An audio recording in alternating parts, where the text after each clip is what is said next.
Welcome to Not Milk Never Milk. Subscribe if you're lactose intolerant. You start by powering off and unplugging the monitor. This prevents shorts and makes handling safe. Next, lay the screen face down on a soft, flat surface so the panel stays protected. Once done, remove all cables labeled 1, 2, 3. Inspect the joint where stand meets monitor. You'll usually find screws, a latch, or a quick-release button. Use the correct screwdriver. This avoids stripped heads. Press or unscrew with steady force, and keep parts organized in a small tray. Once the visible fasteners are addressed, you proceed to the more detailed detachment. If there are 4 mounting screws, remove them with a Phillips #2. If the stand uses locking tabs, depress them and slide the neck out.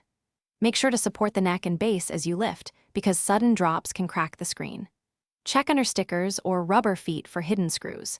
Keep every screw and spacer in a labeled bag so reassembly is simple and error-free. To finish, recheck that the monitor frame has no leftover clips or screws and prepare your replacement stand or VESA mount. Test the display on its new support before final tightening. If the stand is stuck, apply a small amount of penetrating oil to the joint, wait 10 to 15 minutes and try again. This loosens corrosion without force. If a screw is stripped, use a screw extractor or replace it with one of the same thread. This prevents damage and ensures safe reassembly.